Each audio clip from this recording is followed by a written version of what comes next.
Hello guys, ഒരു ഭയാനകമായിട്ടുള്ള mansion.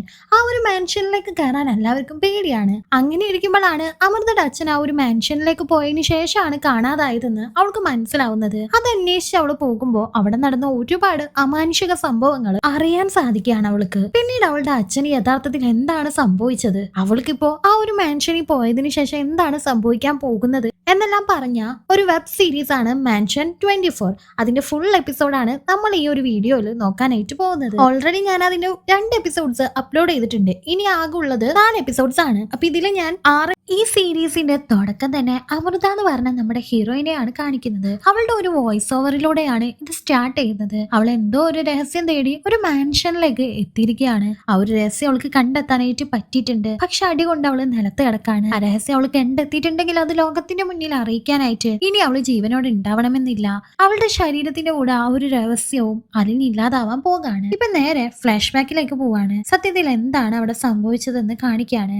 ന്യൂസിലെല്ലാം Kalidas എന്ന് പറയുന്ന ഒരാളെ പറ്റി പറയുന്നുണ്ട്. അയാൾ ഒരു ഗവൺമെന്റ് ഉദ്യോഗസ്ഥനാണ്. ഇപ്പോ ഗവൺമെന്റിന്റെ പ്രോപ്പർട്ടി അല്ല അയാൾ കൈക്കലാക്കിയെന്നും പറഞ്ഞ അയാളെ ഒരു രാജ്യദ്രോഹിയായാണ് മുദ്ര കുത്തിയിരിക്കുന്നത്. ഈ ഒരു വാർത്ത വയ്യാതെ കിടക്കുന്ന ഒരു അമ്മ കണ്ട് കരയുന്നുണ്ടായിരുന്നു. ഡോക്ടേഴ്സ് വന്ന് പരിശോധിക്കുന്നുണ്ട്. അതിലൊരു നേഴ്സ്, അവളുടെ പേര് ബുജീമ എന്നായിരുന്നു. ബുജീമ ഈ സമയത്ത് എന്തിനാ ഇതൊക്കെ ഓണാക്കി വെച്ചേക്കുന്നതെന്ന് പറഞ്ഞ് ആ TV ഓഫ് ചെയ്യുന്നുണ്ട്. അമൃതയെ വിളിക്കാൻ വേണ്ടി ഡോക്ടർ ബുജീമയോട് പറയാണ്. അമൃത ഈ സമയം അവളുടെ ഓഫീസിലായിരുന്നു. ഈ ന്യൂസിനെ പറ്റി അവൾക്ക് റിപ്പോർട്ട് കൊടുക്കണമായിരുന്നു. അവൾ ഒരു ജേർണലിസ്റ്റ് ആണ്. പക്ഷെ ആ ഒരു റിപ്പോർട്ട് ഉണ്ടാക്കാനായിട്ട് അവൾക്ക് പറ്റുന്നില്ല. കാരണം ആ കാളിദാസ് എന്ന വ്യക്തി അമൃതയുടെ അച്ഛനായിരുന്നു. മീഡിയാസ് എല്ലാവരും അച്ഛൻ ഒളിവിൽ പോയി എന്നാണ് പറയുന്നത്. പക്ഷെ അമൃതക്ക് അച്ഛനെ കാണാതായതിന്റെ ടെൻഷൻ നല്ലപോലെ ഉണ്ടായിരുന്നു. അച്ഛൻ അങ്ങനെ ഒളിവിൽ പോകേണ്ട കാര്യമില്ലെന്നും എന്റെ അച്ഛൻ ഒരു തെറ്റും ചെയ്തിട്ടില്ല, സത്യസന്ധമായിട്ടൊരു ജോലി ചെയ്യുന്ന ഒരു ഓഫീസറാണ് എന്റെ അച്ഛൻ എന്ന് അമൃത കോൺഫിഡൻസോടുകൂടി മീഡിയക്കാരോട് പറയുന്നുണ്ട്. അത് അവള് പ്രൂവ് ചെയ്യുമെന്നും പറയുന്നുണ്ട്. അച്ഛൻ തെറ്റൊന്നും ചെയ്തിട്ടില്ല എന്ന് അവൾക്ക് പ്രൂവ് ചെയ്തേ പറ്റൂ. ഇപ്പൊ അവളുടെ അച്ഛന്റെ മേലുദ്യോഗസ്ഥനായിട്ടുള്ള ഒരാളെയും അവള് പോയി കാണുന്നുണ്ട്. അച്ഛനെ പറ്റി അവള് ഫുള്ളായിട്ട് അന്വേഷിക്കുകയാണ്. ഹോസ്പിറ്റലിൽ കിടക്കുന്ന അവളുടെ അമ്മയെയും അവൾ കാണാനായിട്ട് പോകുന്നുണ്ട്. അച്ഛനെ കാണാതായ വാർത്ത കേട്ടതിൽ പിന്നെ അമ്മ അത് ആലോചിച്ച് ടെൻഷനായി. ഇപ്പൊ അമ്മക്കും വയ്യാതെ ഇരിക്കുകയാണ്. അവൾക്ക് ഒരേ സമയം 2 കോംപ്ലിക്കേഷൻസ് ആണ് ഉള്ളത്. അവളുടെ അച്ഛൻ വർക്ക് ചെയ്യുന്ന ഓഫീസിൽ പോയി അന്വേഷിക്കുമ്പോഴും അവിടുത്തെ ഒരാള് അച്ഛനെ കുറ്റപ്പെടുത്തിയാണ് സംസാരിക്കുന്നത്. അച്ഛൻ അവസാനമായിട്ട് ആ ഒരു ഓഫീസിൽ നിന്നാണ് പോയത്. അതിനുശേഷമാണ് അച്ഛനെ കാണാതായിട്ടുള്ളത്. പക്ഷെ ആ ഒരാൾ പറയുന്നത് ആ ദിവസം അവനക്ക് എന്തോ ഒരു വലിയ സംഭവം കിട്ടിയിട്ടുണ്ട്, അതുകൊണ്ടാണ് പിന്നെ അവൻ ഇങ്ങോട്ട് വരാത്തതെന്നൊക്കെ. അമൃതക്ക് അയാളെ വർത്താൻ ഒട്ടും തന്നെ ഇഷ്ടപ്പെടുന്നില്ലായിരുന്നു. അവസാനമായിട്ട് കാളിദാസ് ഒരു മാൻഷനിലേക്കാണ് പോയിട്ടുള്ളതെന്ന് അമൃതക്ക് അറിയാൻ സാധിക്കുന്നുണ്ട്. അതുകൊണ്ട് തന്നെ പോലീസ് സ്റ്റേഷനിൽ വന്ന് അവള് കംപ്ലൈന്റ് ചെയ്യാണ്. ഒരു മാൻഷനിലേക്കാണ് പോയതെന്ന് പറഞ്ഞപ്പോ പോലീസുകാരൻ തന്നെ ഞെട്ടുന്നുണ്ട്. കാരണം ഒരു വട്ടം ആ ഒരു മാൻഷനിൽ പോലീസുകാരനും പെടേണ്ടതായിരുന്നു.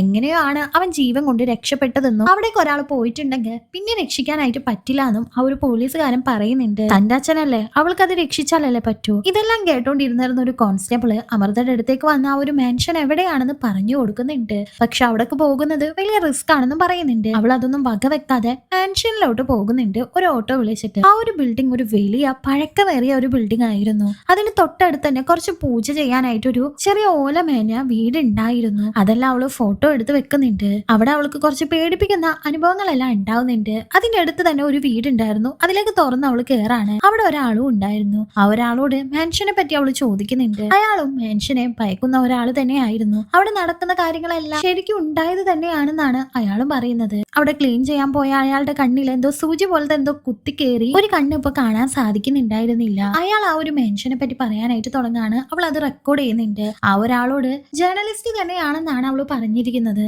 കാളിദാസന്റെ മകളാണെന്നുള്ള വിവരം അവൾ അറിയിച്ചിട്ടുണ്ടായിരുന്നില്ല. ആ ഒരു മാൻഷനില് ഓരോ അപ്പാർട്ട്മെന്റ് പോലെയാണ് ഉള്ളത്. ഓരോ അപ്പാർട്ട്മെന്റിലും ഓരോ താമസക്കാരുണ്ട്. അവർക്ക് എല്ലാവർക്കും ഇതുപോലെ ദുരനുഭവങ്ങൾ ഉണ്ടായിട്ടുണ്ട്. അതിൽ പിന്നെയാണ് അവിടേക്ക് ആരെങ്കിലും പോവാനായിട്ട് ഭയമായി തുടങ്ങിയത്. അവിടെ 504 താമസിച്ചിരുന്ന ഒരു കഥാകൃത്ത്, അയാള് പ്രേതത്തിന്റെ നോവൽസ് ഒക്കെയാണ് എഴുതാറുള്ളത്. നോവൽ എഴുതാൻ വേണ്ടിയിട്ടാണ് ഇപ്പൊ അയാൾ ആ ഒരു മാൻഷനിലേക്ക് വന്നിട്ടുള്ളത്. പക്ഷെ അയാൾക്ക് അവിടെ നിന്ന് ഒരുപാട് ദുരനുഭവങ്ങൾ അനുഭവിക്കേണ്ടായിട്ട് വരാണ്. ഭാര്യയെ അയാൾ ഒരു യക്ഷിയെ പോലെയാണ് കാണുന്നത്. അത് മാത്രമല്ല അയാൾക്ക് കുട്ടികളെ വലിയ ഇഷ്ടമല്ലായിരുന്നു. കുട്ടികൾ ഉണ്ടെങ്കിൽ കഥകളൊന്നും ശരിക്കും എഴുതാൻ പറ്റുന്നില്ല എന്നാണ് അയാൾ പറയുന്നത്. അയാള് റൈറ്റ് ചെയ്തുകൊണ്ടിരുന്ന ഒരു ടൈപ്പ് റൈറ്റർ പെട്ടെന്ന് താനെ ഓൺ ആവുന്നുണ്ട്. അയാളാകെ പേടിച്ചു പോകുന്നുണ്ട്. ആരോ അവിടെ ഇരുന്ന് ടൈപ്പ് ചെയ്യുന്ന പോലെ അയാൾക്ക് തോന്നുന്നുണ്ട്. ഇതുകൊണ്ട് തന്നെ തലവേദന വന്ന അയാൾ ഒരു മെഡിക്കൽ ഷോപ്പിലേക്ക് പോയി അവിടെ ഉണ്ടായിരുന്ന സ്വപ്ന എന്ന് പറഞ്ഞ പെൺകുട്ടിയോട് തലവേദനക്കുള്ള മരുന്ന് ചോദിക്കുന്നുണ്ട്. അവള് 100 കണക്കിന് ചോദ്യങ്ങൾ തിരിച്ചു ചോദിക്കുകയാണ്. അതുകൊണ്ട് തന്നെ അവനും ആകെ തലവേദന കൂടാണ്. ഇപ്പൊ വേറൊരാൾ വന്നിട്ട് എന്തോ മെഡിസിൻസിന്റെ ലിസ്റ്റ് കൊടുക്കുന്നുണ്ടെങ്കിലും ആ ഒരു ഫാർമസിയിൽ ആ മെഡിസിൻസ് ഒന്നും ഇല്ലാന്ന് പറഞ്ഞ അയാളെ തിരിച്ചയക്കുന്നുണ്ട്. തിരിച്ചു വന്ന ആ ഒരു കഥാകൃത്തിന്റെ ടൈപ്പ് റൈറ്റിംഗ് മെഷീൻ കാണാതാവാണ്. അയാൾ അത് അന്വേഷിച്ച് നടക്കുന്ന സമയത്ത് അവിടെ നിന്ന് കുട്ടിയുടെ ഷൂസ് കിട്ടുന്നുണ്ട്. അത് അഴുക്കായിട്ടുള്ള ഷൂസ് ടൈപ്പ് റൈറ്റിംഗ് അവിടെ വീണ് കിടക്കുന്നതായിട്ട് അവൻ കാണുന്നുണ്ട്. ഇതെല്ലാം കുട്ടികളുടെ പണിയാണെന്നാണ് അവൻ വിചാരിക്കുന്നത്. ആ ടൈപ്പ് റൈറ്റിൽ എഴുതിയിരുന്നത് ഇന്ന ഫ്ലാറ്റിലുള്ള കുട്ടികളാണ് നിന്നെ ശല്യം ചെയ്യുന്നതെന്നാണ്. അവന് ആ ഒരു ഫ്ലാറ്റിലേക്ക് പോയി നോക്കുന്നുണ്ടെങ്കിലും അവിടെ ആരും കഥക് തുറക്കുന്നില്ല. അപ്പുറത്തുണ്ടായിരുന്ന ഒരു സ്ത്രീ വിളിച്ച് ഇങ്ങനെ ഒച്ച ഉണ്ടാക്കരുത്, ശല്യം ചെയ്യരുതെന്നൊക്കെ അയാളോട് പറയുന്നുണ്ട്. കുട്ടികൾക്ക് പണി കൊടുക്കാൻ വേണ്ടി അയാൾ കബോർഡ് തുറന്ന് അതിലെ ഷൂസ് നോക്കാണ്. ഒരുപാട് ഷൂസ് അവിടെ ഉണ്ടായിരുന്നു. ഇത്രയും കുട്ടികൾ ഉണ്ടോന്ന് അയാൾ വിചാരിക്കുകയാണ്. ആ ഷൂസ് എല്ലാം എടുത്ത് അയാൾ ഒരു വേസ്റ്റ് ബാസ്ക്കറ്റിൽ ഇടാണ്. അവിടെ വെച്ചിട്ട് ഒരു പിച്ചക്കാരന്റെ രൂപം തോന്നിക്കുന്ന ആളെ കണ്ട അയാൾ പേടിക്കുന്നുണ്ട്. ആ പിച്ചക്കാരനോട് ഒന്നും രണ്ടും പറഞ്ഞ അയാൾ പോകുന്നുണ്ട്. പിച്ചക്കാരൻ ഇപ്പൊ ആ ഒരു അടച്ചിട്ട റൂമിൽ നിന്ന് 3 കുട്ടികളെ കാണാണ്. ഇപ്പൊ ആ ഒരു എഴുത്തുകാരൻ കിടന്നുറങ്ങുന്ന സമയത്ത് എന്തോ ഒച്ചയും ബഹളമൊക്കെ കേൾക്കാണ്. അതുപോലെ തന്നെ അയാൾ വേസ്റ്റ് ബിന്നിലിട്ട ആ ഒരു കുട്ടികളുടെ ഷൂസ് അടങ്ങിയ കവറുകളെല്ലാം അയാളുടെ വീട്ടിൽ കൂടി ചേർന്നിട്ടുണ്ടായിരുന്നു. ഒരുപാട്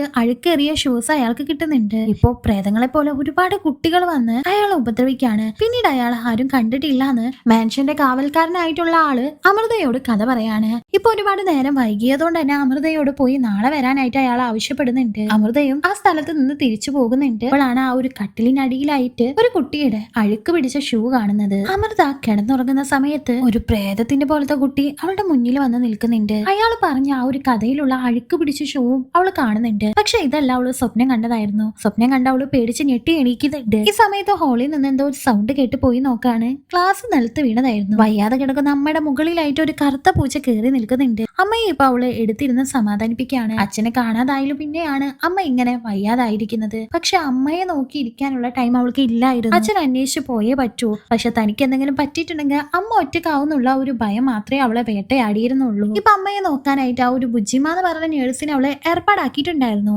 ബുജ്ജിമ ആവുമ്പോ കുറച്ച് കോമഡി ഒക്കെ പറഞ്ഞ് അമ്മയെ എന്തായാലും റിലാക്സ് ആക്കുമെന്ന് അമൃതക്ക് അറിയാമായിരുന്നു. ബുജ്ജിമയോട് അമ്മയെ നന്നായി നോക്കണമെന്ന് പറഞ്ഞ് അടുത്ത കഥ കേൾക്കാനായി അമൃത ആ ഒരു കാവൽക്കാരന്റെ അടുത്തേക്ക് പോകുന്നുണ്ട്. അയാൾ അടുത്ത കഥ പറയാനായിട്ട് തുടങ്ങാണ്. അതും അവള് റെക്കോർഡ് ചെയ്യാണ്. ഈ സമയത്ത് സ്വപ്ന എന്ന് പറഞ്ഞ ഒരു പെൺകുട്ടിയുടെ കഥയാണ് പറയുന്നത്.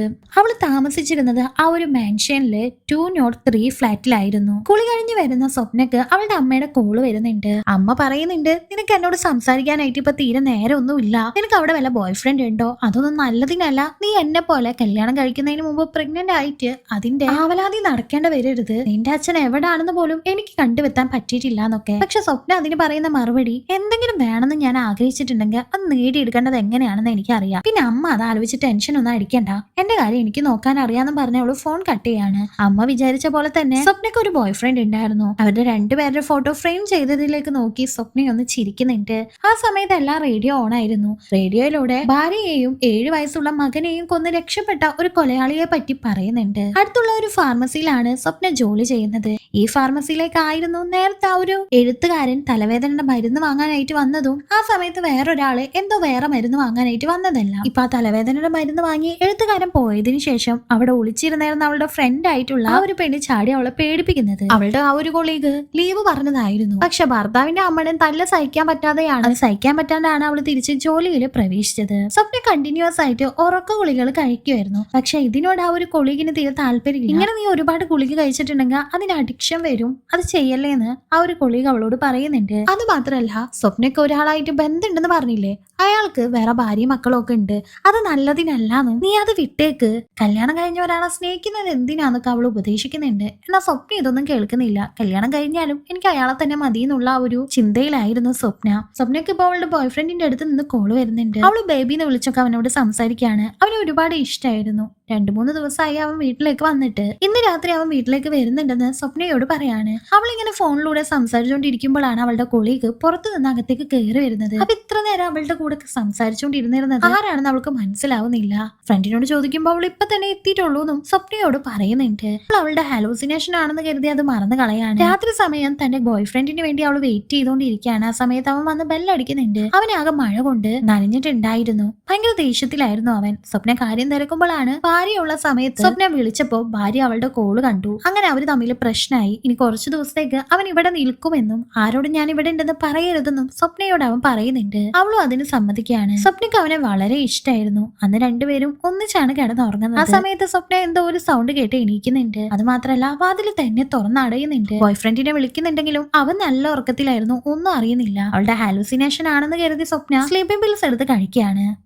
ടോയ്ലറ്റിന്റെ വാതിലിന്റെ അടുത്ത് അവൾ ഒരു നിഴല് കാണുന്നുണ്ട്. അവൾ ടോയ്ലറ്റിന്റെ ഉള്ളിലേക്ക് കയറുമ്പോൾ ആ ഒരു റേഡിയോ ടോയ്ലറ്റിന്റെ ഉള്ളിൽ കിടക്കാണ്. ബാത്ടബ് ഒക്കെ നന്നായി ഡെക്കറേറ്റ് ചെയ്ത് ആ ഒരു ടോയ്ലറ്റ് തന്നെ ആരോ ഒക്കെ മെഴുകുതിരി കത്തിച്ച് ഡെക്കറേറ്റ് ചെയ്ത് വെച്ചിരിക്കുകയാണ്. അവൾ അത് സൂക്ഷിച്ചു നോക്കുന്ന സമയം അവളുടെ പുറത്താരോ ടച്ച് ചെയ്യുന്നത് പോലെ അവൾക്ക് തോന്നുന്നുണ്ട്. അവിടെ സീൻ കട്ട് ചെയ്ത് പിറ്റേ ദിവസം ജോലിക്ക് പോകാനായി സ്വപ്ന റെഡിയായി തന്റെ ബോയ് ഫ്രണ്ടിനോടും ബായ് പറഞ്ഞ് അവിടെ നിന്ന് പോകുന്നുണ്ട്. ആ സമയത്ത് അവൾ ആ ഒരു ബാത്റൂമിന്റെ കഥകിലേക്ക് നന്നായി സൂക്ഷിച്ചൊന്ന് നോക്കുന്നുണ്ടായിരുന്നു. ഫാർമസിയിലേക്ക് എത്തുമ്പോൾ അവളുടെ കൊളീഗ് അവിടെ തന്നെ ഉണ്ടായിരുന്നു. അവളെ കാണാനായിട്ട് വേറെ 2 പോലീസ് ഓഫീസേഴ്സും വന്നേക്കാണ്. അവളുടെ ബോയ് ഫ്രണ്ടിന്റെ ഫോട്ടോ കാട്ടിക്കൊടുത്ത് ഇവനെ അറിയോ, ഇവൻ ഇപ്പൊ കണ്ടിട്ടുണ്ടോന്നെല്ലാം ചോദിക്കുകയാണ്. അവളും കാര്യം തിരക്കുമ്പോഴാണ് പറയുന്നത് അയാള് അവന്റെ ഭാര്യയെയും 7 വയസ്സുള്ള മകനെയും കൊന്നിട്ടാണ് ഇപ്പൊ നടക്കുന്നത്, കണ്ടു കിട്ടിയിട്ടില്ലാന്ന്. ഇത് കേട്ട സ്വപ്ന ആകെ പേടിച്ച് അവളുടെ റൂമിലേക്ക് തിരിച്ചെത്തുന്നുണ്ട്. ആ സമയത്ത് അവൻ കുളിച്ചോണ്ടിരിക്കുകയായിരുന്നു. അവന്റെ ഷർട്ടിലെല്ലാം രക്തക്കറകൾ അവള് കാണുന്നുണ്ട്. ബോയ് ഫ്രണ്ട് ഇപ്പോ സ്വപ്നയോട് ഞാൻ ഇവിടെ ഉണ്ടെന്ന് ആരോടും പറയരുത് ബേബി എന്ന് പറയുന്നുണ്ട്. അവൻ ഇത് തന്നെ വീണ്ടും റിപ്പീറ്റ് ചെയ്യാണ്. അവളപ്പൊ ഞാൻ ആരോടും പറയില്ല, നിനക്ക് ഇത് ഇന്നലെ തന്നെ എന്നോട് പറഞ്ഞാൽ മതിയായിരുന്നില്ലേ, നീ ഒന്നും ആലോചിക്കേണ്ട, വഴികൾ നമുക്ക് എന്തായാലും നോക്കാം, പക്ഷെ ആദ്യം തന്നെ നമുക്ക് ഇവിടെ നിന്ന് മാറി നിൽക്കണം എന്ന് പറഞ്ഞ അവള് രണ്ടുപേരുടെയും ഡ്രസ്സ് പാക്ക് ചെയ്യുന്നുണ്ട്. ഈ സമയത്തല്ല അവൻ കുളിച്ചുകൊണ്ട് ഞാനിവിടെ ഉണ്ടെന്ന്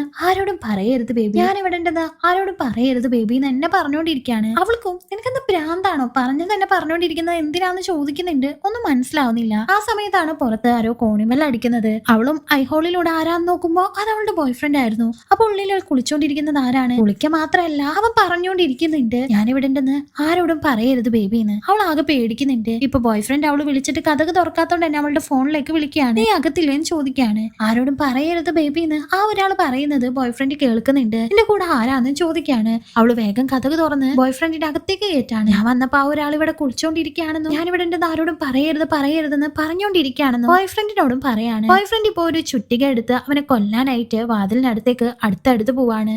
അവളും വേണ്ടാന്ന് പറയുന്നുണ്ട്. പെട്ടെന്ന് ആ ഒരു ബോയ് ഫ്രണ്ട് തിരിഞ്ഞു നിന്നോണ്ട് നിന്നോട് ഞാൻ പറഞ്ഞതല്ലേ ആരോടും പറയരുത് ബേബിന്ന്, എന്നിട്ട് നീ പറഞ്ഞല്ലേ ചോദിക്കാണ്. അവന്റെ രൂപവും ഭാവവും ഒക്കെ ആകെ മാറിയിട്ടുണ്ടായിരുന്നു. അവന്റെ കയ്യിലായിട്ട് ഒരു പെണ്ണിനെ പിടിച്ചിട്ടുണ്ട്. കയ്യിൽ ഒരു ചുറ്റിക ഉണ്ടായി. പിന്നിലൂടെ ആ ഒരു ബോയ് ഫ്രണ്ടിന്റെ പ്രേത രൂപമാണ് പിന്നെ കാണുന്നത്. ആ കാവൽക്കാരൻ അമൃതയോട് പറയാണ് ഇതിൽ ഏറ്റവും അതിശയിപ്പിക്കുന്ന കാര്യം അതല്ല, അവളുടെ കൂടെ ഉണ്ടായിരുന്ന ആ ഒരു ബോയ് ഫ്രണ്ട് ഭാര്യയെയും മകനെയും കൊന്നതിന് ശേഷം ആത്മഹത്യ ചെയ്തു. അവന്റെ ശവശരീരം പുഴയിൽ നിന്ന് കണ്ടെത്തിയെന്ന്. അപ്പൊ പ്രേതായിട്ടാണ് സ്വപ്നയെ അയാൾ വന്ന് കൊന്നതെന്നല്ല. ടോയ്ലറ്റിന്റെ വാതിലിന്റെ അടുത്ത് അവൾ ഒരു നിഴല് കാണുന്നുണ്ട്. അവൾ ടോയ്ലറ്റിന്റെ ഉള്ളിലേക്ക് കയറുമ്പോൾ ആ ഒരു റേഡിയോ ടോയ്ലറ്റിന്റെ ഉള്ളിൽ കിടക്കാണ്. ബാത്ടബ് ഒക്കെ നന്നായി ഡെക്കറേറ്റ് ചെയ്ത് ആ ഒരു ടോയ്ലറ്റ് തന്നെ ആരോ ഒക്കെ മെഴുകുതിരി കത്തിച്ച് ഡെക്കറേറ്റ് ചെയ്ത് വെച്ചിരിക്കുകയാണ്. അവൾ അത് സൂക്ഷിച്ചു നോക്കുന്ന സമയം അവളുടെ പുറത്താരോ ടച്ച് ചെയ്യുന്നത് പോലെ അവൾക്ക് തോന്നുന്നുണ്ട്. അവിടെ സീൻ കട്ട് ചെയ്ത് പിറ്റേ ദിവസം ജോലിക്ക് പോകാനായി സ്വപ്ന റെഡിയായി തന്റെ ബോയ് ഫ്രണ്ടിനോടും ബായ് പറഞ്ഞ് അവിടെ നിന്ന് പോകുന്നുണ്ട്. ആ സമയത്ത് അവൾ ആ ഒരു ബാത്റൂമിന്റെ കഥകിലേക്ക് നന്നായി സൂക്ഷിച്ചൊന്ന് നോക്കുന്നുണ്ടായിരുന്നു. ഫാർമസിയിലേക്ക് എത്തുമ്പോൾ അവളുടെ കൊളീഗ് അവിടെ തന്നെ ഉണ്ടായിരുന്നു. അവളെ കാണാനായിട്ട് വേറെ 2 പോലീസ് ഓഫീസേഴ്സും വന്നേക്കാണ്. അവളുടെ ബോയ് ഫ്രണ്ടിന്റെ ഫോട്ടോ കാട്ടിക്കൊടുത്ത് ഇവനെ അറിയോ, ഇവൻ ഇപ്പൊ കണ്ടിട്ടുണ്ടോന്നെല്ലാം ചോദിക്കുകയാണ്. അവളും കാര്യം തിരക്കുമ്പോഴാണ് പറയുന്നത് അയാള് അവന്റെ ഭാര്യയെയും 7 വയസ്സുള്ള മകനെയും കൊന്നിട്ടാണ് ഇപ്പൊ നടക്കുന്നത്, കണ്ടു കിട്ടിയിട്ടില്ലാന്ന്. ഇത് കേട്ട സ്വപ്ന ആകെ പേടിച്ച് അവളുടെ റൂമിലേക്ക് തിരിച്ചെത്തുന്നുണ്ട്. ആ സമയത്ത് അവൻ കുളിച്ചോണ്ടിരിക്കുകയായിരുന്നു. അവന്റെ ഷർട്ടിലെല്ലാം രക്തക്കറകൾ അവള് കാണുന്നുണ്ട്. ബോയ് ഫ്രണ്ട് ഇപ്പോ സ്വപ്നയോട് ഞാൻ ഇവിടെ ഉണ്ടെന്ന് ആരോടും പറയരുത് ബേബി എന്ന് പറയുന്നുണ്ട്. അവൻ ഇത് തന്നെ വീണ്ടും റിപ്പീറ്റ് ചെയ്യാണ്. അവൾ അപ്പൊ ഞാൻ ആരോടും പറയില്ല, നിനക്ക് ഇത് ഇന്നലെ തന്നെ എന്നോട് പറഞ്ഞാൽ മതിയായിരുന്നില്ലേ, നീ ഒന്നും ആലോചിക്കേണ്ട, വഴികൾ നമുക്ക് എന്തായാലും നോക്കാം, പക്ഷെ ആദ്യം തന്നെ നമുക്ക് ഇവിടെ നിന്ന് മാറി നിൽക്കണം എന്ന് പറഞ്ഞ അവള് രണ്ടുപേരുടെയും ഡ്രസ്സ് പാക്ക് ചെയ്യുന്നുണ്ട്. ഈ സമയത്തല്ല അവൻ കുളിച്ചുകൊണ്ട് ഞാനിവിടെ ഉണ്ടെന്ന് ആരോടും പറയരുത് ബേബി, ഞാനിവിടെ ഉണ്ടെന്ന് ആരോടും പറയരുത് ബേബി എന്ന് എന്നെ പറഞ്ഞുകൊണ്ടിരിക്കുകയാണ്. അവൾക്കും നിനക്കെന്താ ഭ്രാന്താണോ, പറഞ്ഞു തന്നെ പറഞ്ഞുകൊണ്ടിരിക്കുന്നത് എന്തിനാന്ന് ചോദിക്കുന്നുണ്ട്. ഒന്നും മനസ്സിലാവുന്നില്ല. ആ സമയത്താണ് പുറത്ത് ആരോ കോണിമല്ല അടിക്കുന്നത്. അവളും ഐഹോളിലൂടെ ആരാന്ന് നോക്കുമ്പോ അത് അവളുടെ ബോയ് ഫ്രണ്ട് ആയിരുന്നു. അപ്പൊ ഉള്ളിൽ കുളിച്ചോണ്ടിരിക്കുന്നത് ആരാണ്, കുളിക്ക മാത്രല്ല അവൻ പറഞ്ഞുകൊണ്ടിരിക്കുന്നുണ്ട് ഞാനിവിടെ ഉണ്ടെന്ന് ആരോടും പറയരുത് ബേബിന്ന്. അവൾ ആകെ പേടിക്കുന്നുണ്ട്. ഇപ്പൊ ബോയ് ഫ്രണ്ട് അവള് വിളിച്ചിട്ട് കഥക് തുറക്കാത്തോണ്ട് തന്നെ അവളുടെ ഫോണിലേക്ക് വിളിക്കുകയാണ്. നീ അകത്തില്ലേന്ന് ചോദിക്കാണ്. ആരോടും പറയരുത് ബേബിന്ന് ആ ഒരാൾ പറയുന്നത് ബോയ് ഫ്രണ്ട് കേൾക്കുന്നുണ്ട്. എന്റെ കൂടെ ആരാന്ന് ചോദിക്കാണ്. അവള് വേഗം കഥക് തുറന്ന് ബോയ് ഫ്രണ്ടിന്റെ അകത്തേക്ക് കയറ്റാണ്. ഞാൻ വന്നപ്പോ ആ ഒരാൾ ഇവിടെ കുളിച്ചോണ്ടിരിക്കുകയാണെന്നും ഞാനിവിടെ ഉണ്ടെന്ന് ആരോടും പറയരുതെന്ന് പറഞ്ഞോണ്ടിരിക്കുകയാണെന്നും ബോയ് ഫ്രണ്ടിനോടും പറയാണ്. ബോയ് ഫ്രണ്ട് ഇപ്പൊ ഒരു ചുറ്റിക എടുത്ത് അവനെ കൊല്ലാനായിട്ട് വാതിലിനടുത്തേക്ക് അടുത്തടുത്ത് പോവാണ്. അവളും വേണ്ടാന്ന് പറയുന്നുണ്ട്. പെട്ടെന്ന് ആ ഒരു ബോയ് ഫ്രണ്ട് തിരിഞ്ഞു നിന്നോണ്ട് നിന്നോട് ഞാൻ പറഞ്ഞതല്ലേ ആരോടും പറയരുത് ബേബിന്ന്, എന്നിട്ട് നീ പറഞ്ഞല്ലേ ചോദിക്കാണ്. അവന്റെ രൂപവും ഭാവവും ഒക്കെ ആകെ മാറിയിട്ടുണ്ടായിരുന്നു. അവന്റെ കയ്യിലായിട്ട് ഒരു പെണ്ണിനെ പിടിച്ചിട്ടുണ്ട്. കയ്യിൽ ഒരു ചുറ്റിക ഉണ്ടായി. പിന്നിലൂടെ ആ ഒരു ബോയ് ഫ്രണ്ടിന്റെ പ്രേത രൂപമാണ് പിന്നെ കാണുന്നത്. ആ കാവൽക്കാരൻ അമൃതയോട് പറയാണ്, ഇതിൽ ഏറ്റവും അതിശയിപ്പിക്കുന്ന കാര്യം അതല്ല, അവളുടെ കൂടെ ഉണ്ടായിരുന്ന ആ ഒരു ബോയ് ഫ്രണ്ട് ഭാര്യയെയും മകനെയും കൊന്നതിന് ശേഷം ആത്മഹത്യ ചെയ്തു. അവന്റെ ശവശരീരം പുഴയിൽ നിന്ന് കണ്ടെത്തിയെന്ന്. അപ്പൊ പ്രേതായിട്ടാണ് സ്വപ്നയെ അയാൾ വന്ന് കൊന്നതെന്നല്ല. പക്ഷെ അമൃത ഇത് വിശ്വസിക്കുന്നുണ്ടായിരുന്നില്ല. സ്ലീപ്പിംഗ് പിൽസ് ഒരുപാട് കഴിക്കുന്ന സ്വപ്നക്ക് ഹാലൂസിനേഷന്റെ കുഴപ്പമുണ്ടായിരുന്നു. അവൾ അവളുടെ ബോയ് ഫ്രണ്ടിനെ കിട്ടാൻ വേണ്ടി ഏതറ്റം വരെ പോകുന്ന ഒരാളാണ്. ബോയ് ഫ്രണ്ടിനെ ഒന്ന് മൂപ്പിച്ച് തന്റെ ഭാര്യയെയും കുട്ടിയെയും കൊല്ലാനായിട്ട് വിട്ടത് തന്നെ സ്വപ്ന ആയിരിക്കാം. ആ ഒരു കുറ്റബോധത്തിലും പിന്നെ തന്റെ ബോയ് ഫ്രണ്ട് വരാത്തതിലുള്ള ടെൻഷനും കൊണ്ടായിരിക്കാം അവൾ ഇങ്ങനെയെല്ലാം ചിന്തിച്ചു കൂട്ടിയത്. എന്നിട്ട് അവള് സ്വന്തം തന്നെ തലക്കടിച്ച് മരിച്ചതായിരിക്കാമെന്ന്. കാരണം പിറ്റേ ദിവസം ആ ഒരു അപ്പാർട്ട്മെന്റിന്റെ ഉള്ളിൽ നിന്ന് സ്വപ്നയുടെ ബോഡി കിട്ടിയിട്ടുണ്ടായിരുന്നു. അമൃത അങ്ങനെയാണ് വിശ്വസിക്കുന്നത്. കഥകളെല്ലാം കേട്ട് അമൃത രാത്രി സമയത്താണ് തിരിച്ച് വീട്ടിലേക്ക് എത്തുന്നത്. അമ്മ ഇതിനോടകം ഉറങ്ങിയിട്ടുണ്ടായിരുന്നു. ഉറങ്ങുമ്പോ പോലും അവളുടെ കണ്ണിൽ നിന്ന് കണ്ണുനീർ വന്നോണ്ടിരിക്കുകയാണ്. അമ്മയെ നോക്കി ഉച്ചിമയും കിടന്ന് ഉറങ്ങിയിട്ടുണ്ടായിരുന്നു. അമ്മയെ ഒന്ന് ചെക്ക് ചെയ്തതിന് ശേഷം അവള് ഫുഡ് കഴിക്കാനായി പോയിരിക്കുകയാണ്. പക്ഷെ അവള് ഫുഡ് കഴിക്കുന്ന സമയത്ത് പോലും അച്ഛന്റെ അമ്മയുടെ ഓർമ്മ അവൾക്ക് വരാണ്. ചെറുപ്പത്തിൽ അമൃതക്ക് അവളുടെ അച്ഛനോടായിരുന്നു കൂടുതൽ ഇഷ്ടം. അതുകൊണ്ട് അമ്മക്ക് ചെറിയ പരാതിയൊക്കെ ഉണ്ട്. എന്നാൽ എന്റെ മകളെയും ഭാര്യയെയും കൈവിടാതെ പൊന്നു പോലെയാണ് ആ ഒരു കാളിദാസ് എന്ന് പറഞ്ഞ അമൃതയുടെ അച്ഛൻ നോക്കിയിരുന്നത്. അതാലോചിച്ച് അവൾക്കും ഫുഡ് കഴിക്കാൻ തോന്നാതെ അത് അവിടെ ഇട്ടിട്ട് എണീറ്റ് പോകുന്നുണ്ട്. പിറ്റേ ദിവസം രാവിലെ തന്നെ ആ ഒരു കാവൽക്കാരന്റെ അടുത്ത് ബാക്കി കഥ കേൾക്കാനായി അമൃത എത്തുന്നുണ്ട്. അയാളും 605 റൂമിൽ നടന്ന ആ ഒരു സംഭവമാണ് ഇപ്പൊ അമൃതയോട് പറയുന്നത്. ഒരു ബ്രോക്കർ ഒരു ഫാമിലിയെയും കൊണ്ട് ആ ഒരു മാൻഷനിലേക്ക് വരുന്നുണ്ട്. ഭാര്യ ഭർത്താവിന്റെ അച്ഛനും പിന്നെ 2 കുട്ടികളുമാണ് അവിടേക്ക് താമസിക്കാനായിട്ട് വന്നിട്ടുള്ളത്. അച്ഛന്റെ കയ്യിൽ ഒരു പെട്ടി ഉണ്ടായിരുന്നു. അത് തന്റെ അമ്മയുടെ ഓർമ്മക്ക് വേണ്ടി അച്ഛൻ പിടിച്ചിരിക്കുന്നതാണെന്ന് ആ ഒരു ഭർത്താവ് ബ്രോക്കറോട് പറയുന്നുണ്ട്. അച്ഛൻ അധികാരോടും സംസാരിക്കാറില്ല. അങ്ങനെ പുതിയ റൂമിലേക്ക് അവര് താമസം മാറുന്നുണ്ട്. ബ്രോക്കറുടെ പൈസ എടുക്കാനായി ആ ഒരാൾ അകത്തേക്ക് പോകുന്ന സമയത്ത് ഓടിക്കളിക്കുന്ന ഒരു പെൺകുട്ടി അയാൾ അടുത്തേക്ക് വിളിക്കുന്നുണ്ട്. അവളോട് പേര് ചോദിക്കുമ്പോ ദേവി അമ്മ എന്ന് പറയാണ്. അത് കേട്ട ആ ഒരു ബ്രോക്കർ ഒന്ന് പേടിക്കുന്നുണ്ട്. ഇപ്പൊ അച്ഛൻ തന്റെ ഭാര്യയുടെ, അതായത് ദേവി അമ്മ എന്ന് പറഞ്ഞ ആ ഒരു സ്ത്രീയുടെ ഫോട്ടോ എല്ലാം തൂക്കിയിടുന്നുണ്ട്. ദേവി അമ്മ എന്നുള്ള ആ ഒരു അമ്മയുടെ പേരാണ് തന്റെ മകൾക്ക് ആ ഒരാൾ ഇട്ടിരുന്നത്. ബ്രോക്കർ ഫീസ് കൊടുക്കുന്ന സമയത്താണ് അയാൾ പറയുന്നത് 613 റൂമിലേക്ക് ഒരു കാരണവശാലും പോകരുതെന്ന്. കാരണം അവിടെ മുന്നേ താമസിച്ചിരുന്ന ആൾക്ക് പ്രേതങ്ങളോട് സംസാരിക്കുന്ന ഒരു ശീലമുണ്ടായിരുന്നു. അതുകൊണ്ട് അത് പൂജിച്ച് കെട്ടിവെച്ചിരിക്കുന്നതാണ്. പക്ഷെ ഇതൊന്നും കേട്ടിട്ട് ആ ഒരു ഭർത്താവിന് പ്രത്യേകിച്ചൊരു വ്യത്യാസമൊന്നും ഉണ്ടായിരുന്നില്ല. അതെല്ലാം ഞാൻ നോക്കിക്കൊണ്ട് കുഴപ്പമില്ല എന്ന് പറഞ്ഞ് അവൻ അകത്തേക്ക് പോകുന്നുണ്ട്. ഇപ്പൊ വാതിലിൽ ആരോ ശക്തമായി തട്ടുന്ന സൗണ്ട് കേട്ട് ആ ഒരു ഭർത്താവ് കഥക് തുറന്ന് നോക്കുന്നുണ്ട്. അയാൾ വിചാരിച്ചിരുന്നത് ആ ഒരു ബ്രോക്കർ ആണെന്നാണ്. പക്ഷെ അത് ആ ഒരു പിച്ചക്കാരന്റെ രൂപമുള്ള ആ ആളായിരുന്നു. ആ പിച്ചക്കാരന്റെ രൂപമുള്ള ആള് പേടിപ്പിക്കുന്ന രീതിയിൽ ഭർത്താവിനോട് പറയുന്നുണ്ട്, മരണം അടുത്തു കഴിഞ്ഞു, മരണദേവത നിങ്ങൾ അന്വേഷിച്ചു വരുന്നുണ്ടെന്ന്. എന്നാൽ അതൊന്നും അവൻ കാര്യമാക്കുന്നുണ്ടായിരുന്നില്ല. എല്ലാവരും കൂടി ഫുഡ് കഴിക്കാനിരിക്കുന്ന സമയത്ത് ദേവിയമ്മ എന്ന് പറഞ്ഞ ആ ഒരു അമ്മു എന്ന് പറഞ്ഞ കൊച്ച് അച്ഛനോട് കഥ പറഞ്ഞു തരില്ലേന്ന് ചോദിക്കാണ്. ഫുഡ് മര്യാദക്ക് ഫുള്ള് കഴിച്ചാല് നിന്റെ കഥ തന്നെ ഞാൻ പറഞ്ഞു തരാമെന്ന് ആ മോളോട് അച്ഛൻ പറയുന്നുണ്ട്. നിന്റെ കഥ എന്ന് ആ ഒരു അച്ഛൻ ഉദ്ദേശിച്ചത് അവന്റെ അമ്മയായിട്ടുള്ള ദേവി അമ്മയുടെ കഥയായിരുന്നു. അവളും നല്ല ആകാംക്ഷയോടുകൂടി തന്നെ ഫുഡ് മുഴുവൻ കഴിക്കുന്നുണ്ട്. കിടക്കാൻ നേരത്ത് അച്ഛന് അമ്മുവിനോട് അവന്റെ അമ്മയുടെ കഥ പറഞ്ഞു കൊടുക്കാണ്. ഈ ഒരു അച്ഛൻ ചെറുതായിരിക്കുന്ന സമയത്ത് ആ നാടിന്റെ ഒക്കെ കണ്ണിലുണ്ണിയായിരുന്നു ദേവി അമ്മ എന്ന് പറഞ്ഞ അവന്റെ അമ്മ. എല്ലാവരും ഒരു ദേവിയെ പോലെ തന്നെയാണ് ആ ഒരു അമ്മയെ കണ്ടിരുന്നത്. എല്ലാ വീട്ടിലും ഉണ്ടാക്കുന്ന ഒരു ഫുഡിന്റെ ഓഹരി ആ ഒരു അമ്മക്ക് കൊണ്ടെത്തിക്കുമായിരുന്നു. ആ ഫുഡ് ഫുള്ളായിട്ട് കഴിച്ചിട്ടുണ്ടെങ്കിൽ ആ നാടിന് വേറെ പ്രശ്നങ്ങളൊന്നും ഇല്ലാന്നാണ് അർത്ഥം. ആ നാട്ടുകാർക്ക് എന്തെങ്കിലും പ്രേതബാധ കൂടിയ പ്രശ്നങ്ങളൊക്കെ വന്നിട്ടുണ്ടെങ്കിൽ ഈ ദേവിയമ്മ തന്നെയാണ് ഒരു ശംഖ് വെച്ച് എല്ലാ പ്രശ്നങ്ങളും ഇല്ലാതാക്കുന്നത്. ഇതെല്ലാം കണ്ട് അന്ന് തൊട്ടേ അമ്മയുടെ വലിയ ഫാനായിരുന്നു ഈ ഒരാള്. അങ്ങനെ ഒരു ദിവസം അമ്മക്ക് വയ്യാതാവുന്നുണ്ട്.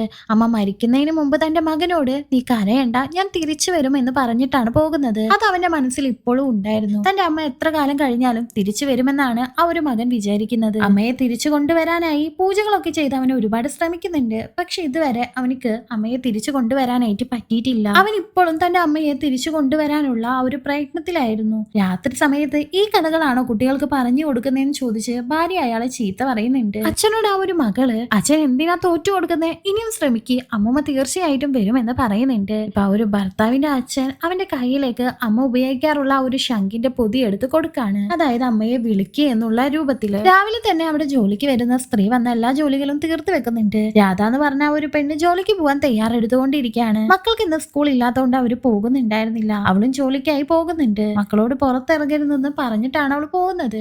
കടം കൊടുക്കാനുള്ള ഒരാൾ അവളെ വിളിച്ച് മോശം രീതിയിൽ സംസാരിക്കാണ്. അതിന്റെ വിഷമത്തിലായിരുന്നു അവള്. ഭർത്താവ് ഒരു ജോലിക്കും പോകാതെ അമ്മയെ കൊണ്ടുവരും പറഞ്ഞ് ഇരിക്കുന്നോണ്ട് തന്നെ അവൾക്ക് ഒറ്റക്ക് ആ ഒരു കുടുംബം നോക്കേണ്ടി വരാണ്. സ്വപ്നയുടെ ആ ഒരു ഫാർമസി തന്നെയായിരുന്നു ഈ രാധ എന്ന് പറഞ്ഞ പെണ്ണും ജോലി ചെയ്തിരുന്നത്. സ്വപ്നയോട് ഇവളുടെ പ്രശ്നങ്ങളും ബുദ്ധിമുട്ടുകളും എല്ലാം പറയാണ്. ഭർത്താവ് ചെറുപ്പം മുതലേ ഇങ്ങനെയാണെന്നും ബിസിനസ് എന്തോ ചെയ്തു അത് തകർന്നു പോയെന്നും ഇപ്പൊ അമ്മനെ കൊണ്ടുവരണം എന്നുള്ള രീതിയിൽ ഇങ്ങനെ നടക്കാണ്. എല്ലാ ബാധ്യതയും കൂടി എനിക്ക് താങ്ങാനാവുന്നില്ല എന്നൊക്കെ അവള് പറയുന്നുണ്ട്. ഇപ്പൊ ഭർത്താവും 2 കുട്ടികളും പിന്നെ ആ ഒരു അച്ഛനും കൂടി 613 റൂമിലേക്ക് പോകുന്നുണ്ട്. അവിടെ ചെന്ന ആ ഒരു മണി അടിച്ച് അവന്റെ അമ്മയെ വിളിക്കുന്നുണ്ട്. അവൻ ചെയ്തതുപോലെ തന്നെ ആ ഒരു ശംഖ് മുകളിലേക്ക് പൊങ്ങാണ്. അമ്മ ഇപ്പോ അവന്റെ മുന്നിലായി പ്രത്യക്ഷപ്പെടുന്നുണ്ട്. അമ്മ അവന്റെ ദേഹത്തേക്ക് കയറുന്നുമുണ്ട്. രാത്രി സമയത്ത് രാധ ജോലി കഴിഞ്ഞ് തിരിച്ചെത്തുന്നുണ്ട്. എന്നാ റൂമിലൊന്നും ലൈറ്റ് കാണുന്നില്ല. പെട്ടെന്ന് ഒരു ശബ്ദം കേട്ട് അവള് പോയി നോക്കുമ്പോൾ എന്റെ ഭർത്താവ് തല അലമാരയിലിട്ട് ഇടിക്കുന്നതാണ് അവള് കാണുന്നത്. മക്കൾ എന്തേലും ചോദിക്കുമ്പോ അവളെയും കൂട്ടിക്കൊണ്ട് 613 റൂമിലേക്ക് അവൻ പോകുന്നുണ്ട്. അവിടെ ചെന്ന് നോക്കുമ്പോ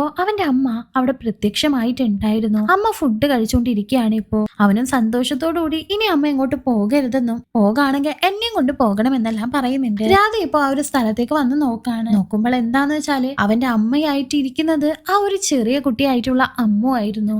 അമ്മയുടെ ശബ്ദത്തിലാണ് സംസാരിച്ചുകൊണ്ടിരിക്കുന്നത്. അമ്മയുടെ ആത്മാവായിരുന്നു ഇപ്പോ അമ്മുവിന്റെ ദേഹത്തേക്ക് കയറിയിട്ടുള്ളത്. ആ ഒരു സ്ത്രീയുടെ ലോകത്ത് മകനും ഭാര്യക്കും മക്കൾക്കും ഭർത്താവിനും താമസിക്കാനായി ഒരുപാട് അറേഞ്ച്മെന്റ്സ് ചെയ്തിട്ടുണ്ടെന്നും നിങ്ങൾ ഈ ഒരു ഭൂമിയിൽ കഷ്ടപ്പെട്ടത് മതി രാധേ, നീ ഒറ്റയ്ക്ക് ഈ ഒരു കുടുംബം നോക്കാൻ വേണ്ടി കഷ്ടപ്പെടല്ലേ, നീ ഇനി കഷ്ടപ്പെടണ്ട, നമുക്ക് നമ്മളുടെ ലോകത്തിലേക്ക് പോകാമെന്ന് അവള് പറയുന്നുണ്ട്. രാധയും ആ ഒരു സ്വരത്തിൽ വീണ് ആ ഒരു അമ്മയുടെ അടുത്തേക്ക് നടന്നു നീങ്ങാണ്. പിന്നീട് ആ കുടുംബത്തിലുള്ള എല്ലാവരും തൂങ്ങി മരിക്കാണ് ചെയ്തത്. പിറ്റേ ദിവസം വേലക്കാരി വന്ന് നോക്കുമ്പോഴാണ് ഇങ്ങനെ തൂങ്ങി മരിച്ചിരിക്കുന്ന നിലയിൽ അവരെ കാണാൻ സാധിക്കുന്നത്. ആ ഒരു കാവൽക്കാരൻ അമൃതയോട് അമ്മ വന്ന് വിളിച്ചപ്പോ അവരെല്ലാവരും കൂടി പോയതാണെന്ന് പറയുന്നുണ്ട്. എന്നാൽ അമൃത അത് വിശ്വസിക്കുന്നില്ല. ചെറിയ കുട്ടികളുടെ മനസ്സിൽ ഓരോ വിഷം കുത്തിവെച്ചിട്ടാണ് ഇങ്ങനെയെല്ലാം സംഭവിച്ചതെന്ന് പറയാണ്. ചെറുപ്പം മുതലേ തന്റെ അമ്മ വരുമെന്നുള്ള വിശ്വാസം ആ ഒരാൾക്ക് ഉണ്ടായിരുന്നു. ബ്രോക്കർ 613 റൂമിലുള്ള ഒരാൾ ആത്മാവിനോട് സംസാരിച്ചു എന്ന് പറഞ്ഞപ്പോ അയാളുടെ മനസ്സിൽ അത് വരാണ്. പിന്നെ മക്കളുടെ മനസ്സിൽ കുത്തി വെച്ചിട്ട് ആ ഒരു അമ്മ എന്ന് പറഞ്ഞ പെൺകുട്ടി പൂർണ്ണമായിട്ട് ദേവിയമ്മ ആയിട്ട് മാറായിരുന്നു. അവളുടെ മാനസികമായിട്ടുള്ള പ്രശ്നമായിരുന്നു അതൊന്നും നോക്കാതെ ആ ഫാമിലിയിലുള്ള എല്ലാവരും കെട്ടിത്തൂങ്ങി മരിക്കുകയാണ് ചെയ്തത്. ഇതാണ് യഥാർത്ഥത്തിൽ അവിടെ സംഭവിച്ചത്. അല്ലാതെ ഒരു പ്രേതബാധ ഒന്നും അവിടെ ഇല്ലാന്ന് അമൃത പറയുന്നുണ്ട്. ആ കാവൽക്കാരന് കണ്ണിൽ പരട്ടാനായി ഒരു ഓയിൽമെന്റ് കൊടുത്തുകൊണ്ട് അമൃത അവിടെ നിന്ന് പോകുന്നുണ്ട്. അമൃത രാവിലെ തന്നെ എണീറ്റ് പൂജയൊക്കെ ചെയ്ത് ബുജിമയുടെ അടുത്ത് ചെന്ന് അമ്മക്ക് മരുന്ന് കൊടുക്കാൻ പറയുന്നുണ്ട്. ബുജിമയും മരുന്ന് വെച്ച സ്ഥലത്ത് അത് കാണാനില്ല. അപ്പോഴാണ് മരുന്ന് തന്നെ നീങ്ങി പോകുന്നതായിട്ട് അവള് കാണുന്നത്. അവൾ ഇത് എടുക്കാനായിട്ട് പോകുന്നുണ്ട്. പെട്ടെന്ന് ഒരു ചെലങ്കയിട്ട് ഒരു പ്രേതക്കാലം അവിടെ പ്രത്യക്ഷമാവാണ്. അത് കണ്ട് ബുജിമ പേടിച്ച് അമൃതയോട് പറയുന്നുണ്ട്. എന്നാൽ ഇതെല്ലാം വെറും തോന്നലാണെന്ന് അമൃത അവളെ പറഞ്ഞ് മനസ്സിലാപ്പിക്കുകയാണ്. അങ്ങനെ അടുത്ത കഥ കേൾക്കാനായി ആ ഒരു കാവൽക്കാരന്റെ അടുത്തേക്ക് അമൃത എത്തുന്നുണ്ട്. അടുത്തതായി രാധിക എന്ന് പറഞ്ഞ ഒരു പെണ്ണിന്റെ കഥയാണ് പറയാനായിട്ട് പോകുന്നത്. അവള് നന്നായി തന്നെ നൃത്തം കളിക്കുമായിരുന്നു. പക്ഷെ അവൾക്കുള്ള ഒരു പ്രശ്നം, അടുക്കി അവൾ ആ ഒരു ഫോട്ടോ എടുക്കുന്നത് പോലെ അവൾക്ക് തോന്നാറുണ്ട്. ക്യാമറയുടെ ആ ഒരു ക്ലിക്ക്, അതിന്റെ ഫ്ലാഷ്, സൗണ്ട് ഒക്കെ അവൾക്ക് വരുന്നുണ്ട്.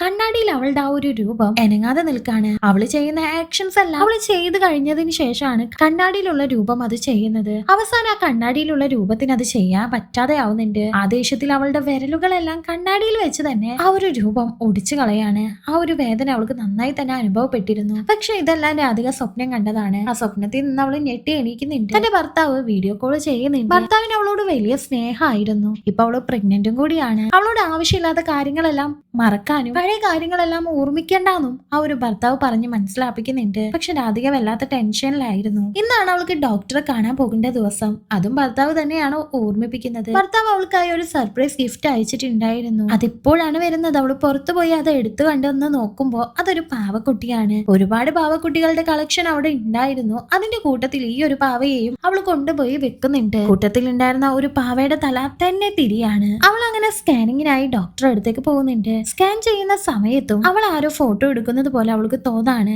അതുകൊണ്ട് തന്നെ വലിയ ടെൻഷൻ ആവുന്നുണ്ട്. തിരിച്ച് അവള് വീട്ടിലേക്ക് എത്തുന്ന സമയം അവളുടെ ഫോണിലേക്ക് ഒരുപാട് ഫോട്ടോ മെസ്സേജസ് വരുന്നുണ്ട്. അതെന്താന്ന് എടുത്ത് നോക്കുമ്പോ ഇത്ര ദിവസം ഇവളെ ഫോട്ടോ എടുത്തിരുന്ന പോലെ ഇവൾക്ക് തോന്നിയായിരുന്നല്ലോ. ആ ഒരു ഫോട്ടോസ് എല്ലാം ആരോ വാട്സപ്പ് ചെയ്തിരിക്കുകയാണ്. അതൊരു പ്രൈവറ്റ് നമ്പർ ആണ്. വിളിച്ചു നോക്കുമ്പോൾ നിലവിലില്ല എന്നാണ് പറയുന്നത്. ഇപ്പോഴും അവൾ ആരോ ഫോട്ടോ എടുക്കുന്നുണ്ട്. അതെല്ലാം അവളുടെ ഫോണിലേക്ക് ഫോട്ടോ ആയിട്ട് വരുന്നുമുണ്ട്. ഇപ്പൊ രാധികക്ക് ഒരു കുട്ടി കരയുന്ന പോലെ തോന്നുന്നുണ്ട്. അവൾ എല്ലായിടത്തും പരിശോധിക്കാണ്. അവസാനം ഭർത്താവ് കൊടുത്തയച്ച ആ ഒരു പാവ കട്ടിലിനടിയിലായിട്ട് ഇരിക്കുന്നത് അവള് കാണാണ്. അവള് ബാക്കിയുള്ള പാവയുടെ കൂട്ടത്തിലാണ് ഈ ഒരു പാവയെയും വെച്ചിരുന്നത്. അതെങ്ങനെയാണ് കട്ടിലിനടിയിൽ വന്നതെന്ന് അവൾക്ക് മനസ്സിലാവുന്നില്ല. അത് എടുക്കാനായിട്ട് അവൾ നോക്കുന്ന സമയം ഒരു വെന്ത് പഴുത്ത കൈ വന്ന് അത് എടുത്തു കൊണ്ടുപോകുന്നുണ്ട്. രാധിക അത് കണ്ട് ആകെ ഷോക്ക് ആവുന്നുണ്ട്. ഇതുകൊണ്ട് തന്നെ അവൾക്ക് സൈക്കോളജിക്കൽ എന്തോ പ്രശ്നം ഉണ്ടെന്ന് മനസ്സിലാക്കി അവള് ഒരു ഡോക്ടറെ കാണാനായിട്ട് പോവാണ്. ഡോക്ടർ അവളെ ഹിപ്നോട്ടൈസ് ചെയ്യാണ്. അവളുടെ ജീവിതത്തിൽ എന്താണ് സംഭവിച്ചതെന്ന് അപ്പോഴാണ് അവള് പറയുന്നത്. ചെറുപ്പം മുതൽ അവള് നന്നായി തന്നെ നൃത്തം കളിക്കുമായിരുന്നു. അവള് നൃത്തം പ്രാക്ടീസ് ചെയ്യുന്ന സമയത്ത് ആരോ അവളെ ഫോട്ടോ എടുക്കുന്നത് പോലെ അവൾക്ക് തോന്നാണ്. ആരാണെന്ന് നോക്കുമ്പോഴാണ് രാജു എന്ന് പറഞ്ഞ ഒരു ഫോട്ടോഗ്രാഫർ ആയിരുന്നു അത്. അവളുടെ കാലിന്റെ ഇമേജ് ഒക്കെയാണ് അവൻ എടുത്തു വെച്ചിരിക്കുന്നത്. അവൾക്ക് ആ ഒരു ഫോട്ടോസ് എല്ലാം കണ്ട് ഇഷ്ടപ്പെടുന്നുണ്ട്. അവൾക്ക് വേണ്ടി അവൻ ഒരു ചിലങ്ക ഗിഫ്റ്റ് ആയിട്ട് കൊടുക്കുന്നുമുണ്ട്. അങ്ങനെ ആ ഒരു ചെറിയ പ്രായത്തിൽ അവൾ ഒരു വലിയ തെറ്റ് ചെയ്യാണ്. ആ തെറ്റിൽ അവൾ പ്രഗ്നന്റ് ആവുന്നുമുണ്ട്. പക്ഷെ ആരോടും അനുവാദം ചോദിക്കാതെ ആ ഒരു കുട്ടിയെ അവൾ അബോർട്ട് ചെയ്യാണ് ചെയ്തത്. രാജു ഇതിന്റെ വലിയ ദേഷ്യത്തിലായിരുന്നു. അവളോട് എന്തിനാണ് ഇത് ചെയ്തതെന്ന് ചോദിക്കുമ്പോൾ അവൾക്ക് വലുത് കരിയർ ആണെന്നും ഒരു കുട്ടി ഇപ്പൊ കല്യാണം കഴിയാതെ ആയിട്ടുണ്ടെന്ന് വെച്ചാൽ എന്റെ കരിയറിനെ അത് ബാധിക്കും, എനിക്ക് ഒരുപാട് അവാർഡ്സ് എല്ലാം വാങ്ങി കൂട്ടേണ്ടതാണെന്നെല്ലാമാണ് രാധിക പറയുന്നത്. എന്നാൽ രാജു കല്യാണത്തിനുള്ള ഏർപ്പാടുകളെല്ലാം ചെയ്തിരുന്നു. അവൾക്ക് പക്ഷെ ഇപ്പൊ കല്യാണം കഴിക്കാൻ ഒട്ടും തന്നെ താല്പര്യമില്ല. രാജു എത്ര പറഞ്ഞിട്ട് അവൾ കേൾക്കാത്തതുകൊണ്ട് തന്നെ ദേഷ്യം വന്ന അവനും അവള് ബ്രേക്കപ്പ് ചെയ്ത് അവിടെ നിന്ന് പോകുന്നുണ്ട്. സൈക്കാട്രിസ്റ്റ് അവളോട് ഈ ചിന്തകളെല്ലാം അവളുടെ മനസ്സിൽ ഉള്ളത് കൊണ്ടാണ് ഇങ്ങനെയൊക്കെ തോന്നുന്നത്, അതെല്ലാം മറന്നു കളയാനായിട്ട് പറയുന്നുണ്ട്. ഈ സമയത്ത് അവൾ ആരോ ഫോട്ടോ എടുക്കുന്നത് പോലെ അവൾക്ക് തോന്നാണ്. തിരിച്ച് അവള് വീട്ടിലേക്ക് എത്തുമ്പോ ഊഞ്ഞാല തന്നെ ആടുന്നുണ്ട്. അവള് ചുറ്റും ലൈറ്റ് അടിച്ചു നോക്കാണ്. ഇപ്പൊ ഒരു കുട്ടിയുടെ കരച്ചിൽ അവൾക്ക് കേൾക്കാമായിരുന്നു. പുറത്തു പോയി നോക്കുമ്പോ ഒരു പിഞ്ചു കുഞ്ഞിനെയും അവൾ കാണുന്നുണ്ട്. പക്ഷെ പെട്ടെന്ന് തന്നെ ആ ഒരു കുട്ടി അപ്രതീക്ഷിതമായി പോകാണ്. അവളുടെ പിന്നീടായിട്ട് വേറെ ഒരു പെങ്കുച്ചു വന്ന് അവളെ അമ്മയെന്ന് വിളിക്കാണ്. ഇപ്പൊ അമ്മയെന്ന് വിളിച്ചത് എവിടെയാണെന്ന് നോക്കാൻ വേണ്ടി അവൾ അകത്തേക്ക് കയറുന്നുണ്ട്. ആ സമയത്ത് ഗർഭപാത്രത്തിലുള്ള ഒരു കുട്ടിയുടെ രൂപം അവള് തന്നെ കാണുന്നുണ്ട്. എന്നിട്ട് അത് വളർന്ന് വലുതായ ഒരു പെൺകുട്ടിയായി മാറിയിരിക്കുകയാണ്. ആ കുട്ടി അവളോട് അമ്മ എന്തിനാണ് ഞാൻ വരുന്നതിന് മുമ്പ് എന്നെ കൊന്നു കളഞ്ഞതെന്ന് ചോദിക്കുന്നുണ്ട്. അവളുടെ വാട്സപ്പിലേക്ക് ഒരു ഫോട്ടോ കൂടി വന്നിരുന്നു. രാജു മരണപ്പെട്ട ആ ഒരു ഫോട്ടോ. അന്ന് രാധികയുമായി വഴക്കിട്ട് രാജു പോകുമ്പോൾ ഒരു ആക്സിഡന്റില് അവൻ മരിച്ചു പോയിട്ടുണ്ടായിരുന്നു. അവനും ഇപ്പൊ പ്രേതമായി രാധികയുടെ മുന്നിൽ വന്ന് നിൽക്കാണ്. ആ കുട്ടി അച്ഛനോട് അമ്മയെയും നമ്മളുടെ കൂടെ കൊണ്ടുപോകാം എന്ന് പറയുന്നുണ്ട്. എന്നിട്ട് രാധികയെ കൊന്നുകളയാണ് ചെയ്തത്. ഇതെല്ലാം അമൃത കേട്ടിട്ട് ഇതെല്ലാം ഒരു ഹാലുസിനേഷൻ ആണെന്നും അവള് ചെയ്ത തെറ്റ് അവളെ വേട്ടയാടിക്കൊണ്ടിരിക്കുകയായിരുന്നു. അങ്ങനെ അവള് രണ്ടാമത് പ്രഗ്നന്റ് ആയ സമയത്ത് ഇതെല്ലാം ഓർമ്മയിൽ വന്നു. ആ സൈക്കാട്രിസ്റ്റിന്റെ അടുത്ത് രാജു അന്നത്തെ ദിവസം മരണപ്പെട്ടു എന്നുള്ള വിവരം രാധിക പറഞ്ഞിട്ടില്ലായിരുന്നു. ഇതെല്ലാം കൊണ്ട് അവളുടെ മാനസിക നില തെറ്റിയിട്ടാണ് അവള് എടുത്തു ചാടി ആത്മഹത്യ ചെയ്തത്, അല്ലാതെ ഇതൊന്നും ഒരു പ്രേതമല്ലാന്നും പറഞ്ഞ് അമൃത അവിടെ നിന്ന് പോകുന്നുണ്ട്. അയാളും ഇതിനെപ്പറ്റി ആലോചിക്കുകയാണ്. വീട്ടിലേക്ക് തിരിച്ചെത്തിയ അമൃതയോട് അവിടുത്തെ വാച്ച്മാൻ എന്തോ ഷോക്കിംഗ് ആയിട്ടുള്ള ന്യൂസ് പറയുന്നുണ്ട്. മാത്രല്ല ക്യാമറ റെക്കോർഡിങ്സ് എല്ലാം അവൾക്ക് കാട്ടിക്കൊടുക്കാണ്. അത് കണ്ട് അവൾ ആകെ ഷോക്ക് ആവുന്നുണ്ട്. അമൃത വീട്ടിൽ പോയി നോക്കുമ്പോ അവിടെ എല്ലാതും വലിച്ചു വാരി ഇട്ടിരിക്കുകയാണ്. അതിന്റെ കൂട്ടത്തില് ചെറുപ്പത്തില് അവൾ അച്ഛന് ഗിഫ്റ്റ് ആയിട്ട് കൊടുത്ത ഓരോ ഗ്രീറ്റിംഗ് കാർഡ്സും എല്ലാം കിട്ടുന്നുണ്ട്. അപ്പോഴാണ് അവൾക്ക് അച്ഛന്റെ ആ ഒരു ഡയറിയെ പറ്റി ഓർമ്മ വരുന്നത്. അവളും ആ ഒരു ഡയറി എടുത്ത് വായിച്ചു നോക്കുമ്പോഴാണ് അച്ഛനൊരു ആർക്കിയോളജിസ്റ്റ് ആയിരുന്നല്ലോ, പുരാതന ഗവേഷകൻ. അവരങ്ങനെ എന്തോ കുഴിക്കുന്ന സമയത്ത് അവർക്ക് ഒരു പെട്ടി അവിടെ നിന്ന് കിട്ടുന്നുണ്ട്. അമൃത തുടക്കത്തിൽ പോയി കണ്ടിരുന്ന ആ ഒരു ഹയർ ഓഫീസർ ഉണ്ടായിരുന്നല്ലോ, ഇതായിരുന്നില്ല പ്രതീക്ഷിച്ചിരുന്നത്. ഇതിനും വലിയ എന്തോ ഒരു സംഭവമാണ് പ്രതീക്ഷിച്ചിരുന്നത്. എന്നാൽ കാളിദാസ് പറയുന്നുണ്ട് ചിലപ്പോ അതിലേക്കുള്ള ഒരു സൂചനയായിരിക്കാം ഇതെന്ന്. അവൻ അതങ്ങനെ നിരീക്ഷിച്ചുകൊണ്ടിരിക്കുകയാണ്. അതിൽ നിന്ന് എന്തോ എഴുതിയ പേപ്പറാണ് അവനക്ക് ലഭിക്കുന്നത്. അവനക്ക് എന്തോ മനസ്സിലാവുന്നുണ്ട്. അത് അവൻ ആ ഒരു ഡയറിയിൽ എഴുതി വെച്ചതിന് ശേഷം മാൻഷനിലേക്ക് എന്തോ ഒരു ഡിറ്റക്ടറും കൊണ്ടാണ് പോകുന്നത്. അവൻ അങ്ങനെ ഡിറ്റക്ട് ചെയ്ത് പോകുന്ന വഴിക്ക് റൂം നമ്പർ 24 എത്തിയപ്പോൾ അവന്റെ ആ ഒരു ഡിറ്റക്ടറിന്റെ ബീപ്പിംഗ് സൗണ്ട് കൂടാണ്. അങ്ങനെ മാൻഷൻ 24 എന്തോ ഉണ്ടെന്നുള്ള കാര്യം അമൃതക്ക് മനസ്സിലാവാണ്. അവളും വേഗം തന്നെ അവിടെ എത്തുന്നുണ്ട്. പോകുന്ന നേരത്ത് ആ ഒരു പിച്ചക്കാരനെ കാണുന്നുണ്ട്. അയാൾ അവളോട് പോകണ്ട എന്ന് ശാസിക്കുന്നില്ല, പകരം നോക്കിപ്പോ എല്ലാം ശ്രദ്ധിച്ചു വേണം ചെയ്യാനെന്നാണ് അയാൾ പറയുന്നത്. അവളും ആ ഒരു 24 റൂമിന്റെ അടുത്ത് എത്തുന്നുണ്ട്. അത് പൂട്ടിയിട്ടിരിക്കുകയാണ്. അതിന്റെ ഉള്ളിൽ നിന്ന് എന്തോ ഒരു ചിലങ്കയുടെ സൗണ്ട് കേൾക്കുന്നുണ്ട്. അവൾ അത് തല്ലി പൊട്ടിക്കാനായിട്ട് ശ്രമിക്കുന്നുണ്ടെങ്കിലും നടക്കുന്നില്ല. പെട്ടെന്ന് തന്നെ അവൾ ആ ഒരു കാവൽക്കാരന്റെ അടുത്തേക്ക് വന്ന് ബാക്കി കഥ കേൾക്കാൻ തയ്യാറാവുകയാണ്. അടുത്തതായി അവൻ പറയാൻ പോകുന്നത് ലില്ലി എന്ന് പറയുന്ന ഒരാളുടെ കഥയായിരുന്നു. അവൻ താമസിച്ചിരുന്നത് മാൻഷനിലുള്ള റൂം നമ്പർ 307. ലില്ലി ഇപ്പോ കളിമണ്ണ് കൊണ്ട് എന്തോ ഒരു പ്രതിമ ഉണ്ടാക്കിക്കൊണ്ടിരിക്കുകയാണ്. അവസാനം അത് ഉണ്ടാക്കി കഴിയുമ്പോൾ ഒരു പെണ്ണിന്റെ രൂപമാകുന്നുണ്ട്. അവനും അത് അവിടെ കൊണ്ടുപോയി വെക്കുന്നുണ്ട്. ആ ഒരു പ്രതിമക്ക് അവൻ ഇട്ടിരുന്ന പേര് ലില്ലി എന്നായിരുന്നു. ലില്ലിയുടെ മാസ്ക് മാത്രമായിരുന്നില്ല അവിടെ ഉണ്ടായിരുന്നത്, ഒരുപാട് വേറെ പെൺകുട്ടികളുടെ പേരുള്ള മാസ്കുകൾ അവൻ ഉണ്ടാക്കി വെച്ചിട്ടുണ്ടായിരുന്നു. ലില്ലിയുടെ മാസ്ക് ഒരു ശവപ്പെട്ടിയിൽ പ്രത്യേക തരമായിട്ടാണ് അവൻ വെച്ചിരിക്കുന്നത്. പിന്നീട് അവൻ വീടിനുള്ളിലുള്ള ഒരു വലിയ ഫ്രീസർ തുറക്കുന്നുണ്ട്. അത് കണ്ട് എല്ലാവരും ഷോക്കായി പോകും. അതിൻ്റെ ഉള്ളിൽ ഫുള്ള് മനുഷ്യന്മാരുടെ ബോഡി പാർട്സ് ഓരോ പീസായി മുറിച്ച് മുറിച്ച് വെച്ചിരിക്കുകയാണ്. അവൻ ഉണ്ടാക്കിയ ആ ഒരു മാസ്കിലുള്ള ഓരോ പേരുകളും ആ ഒരു ബോഡി പാർട്ടിലും അവൻ എഴുതി വെച്ചിട്ടുണ്ടായിരുന്നു. അതിൽ നിന്ന് ജെസ്സി എന്ന് പേരുള്ള ഒരു കാല് അവൻ എടുക്കുന്നുണ്ട്. എന്നിട്ട് അത് മുറിച്ച് പാർസൽ പോലെ കെട്ടി ആർക്കോ അവൻ കൊടുക്കുന്നുണ്ട്. അയാളിൽ നിന്ന് അവനക്ക് ലക്ഷങ്ങൾ കിട്ടുന്നുമുണ്ട്. ബാക്കിയുള്ള മാംസ കഷ്ണം അവൻ കുക്ക് ചെയ്യുകയാണ്. എന്നിട്ട് അവൻ കാർ എടുത്ത് ഒരു ബസ് സ്റ്റാൻഡിലേക്ക് പോകുന്നുണ്ട്. അവിടെ കുറെ പ്രോസ്റ്റിറ്റ്യൂട്ട്സ് നിൽക്കുന്നുണ്ടായിരുന്നു. അതിന്റെ കൂട്ടത്തിൽ നിന്ന് സുൽത്താന എന്ന് പറഞ്ഞ ഒരു പെണ്ണിനെ അവൻ സെലക്ട് ചെയ്ത് വീട്ടിലേക്ക് കൊണ്ടുവരുന്നുണ്ട്. അവളും സ്വന്തം വീട് പോലെയാണ് പെരുമാറുന്നത്. ഈ മാസ്കുകളെല്ലാം കണ്ട അവളും എനിക്ക് വേണ്ടി ഇതുപോലെ ഒരെണ്ണം ഉണ്ടാക്കി തരുമോ എന്ന് ചോദിക്കുന്നുണ്ട്. അവനും ഇതിനേലും ഭംഗിയായി തന്നെ ഉണ്ടാക്കി തരാമെന്ന് പറയുന്നുണ്ട്. അതിലെ ജെസ്സിയുടെ മാസ്ക് അവള് പ്രത്യേക തരമായി നോക്കി വെച്ചിരുന്നു. ഇതെല്ലാം തന്റെ മനസ്സിൽ തോന്നിയ വെറും ആർട്ട് മാത്രമാണ്, ജീവനുള്ള ഒന്ന് അല്ല എന്നാണ് ലില്ലി പറയുന്നത്. ലിസിയുടെ ആ ഒരു മുഖംമൂടി കണ്ടിട്ട് സുൽത്താനക്ക് എന്തോ പരിചയം തോന്നുന്നുണ്ട്. സുൽത്താനക്ക് നന്നായി വിശക്കുന്നോണ്ട് തന്നെ ആ ഒരു മനുഷ്യ മാംസം കൊണ്ട് കുക്ക് ചെയ്ത ഫുഡ് അവൾക്കായി അവൻ കൊടുക്കുന്നുണ്ട്. അവൾക്ക് അത് ഒരുപാട് ഇഷ്ടപ്പെടാണ്. ഇത് കഴിക്കാനായി വേണമെങ്കിൽ ഇന്നും ഞാൻ ഇവിടേക്ക് വരാമെന്ന് വരെ അവൾ പറയുന്നുണ്ട്. ആ ഒരു ഡിഷ് പുറത്തു നിന്ന് കിട്ടില്ല, അതെന്റെ മാസ്റ്റർ പീസ് ആണെന്നാണ് അവൻ പറയുന്നത്. അതൊരു മനുഷ്യ ഇറച്ചിയാണെന്ന് അവള് വിചാരിച്ചിട്ട് പോലും ഇല്ല. അങ്ങനെ മയക്കാനുള്ള പൊടി ഡ്രിങ്ക്സിൽ മിക്സ് ചെയ്ത് അവൻ കൊടുക്കുന്നുണ്ടെങ്കിലും അവൾ അത് കുടിക്കാൻ സമ്മതിക്കുന്നില്ല. അവൾക്കത് ശീലം ഉണ്ടായിരുന്നില്ല. ഡ്രസ്സിലൂടെ അത് തട്ടിപ്പോകുമ്പോ വാഷ് ചെയ്യാനായിട്ട് അവൾ വാഷ്റൂമിലേക്ക് പോകുന്നുണ്ട്.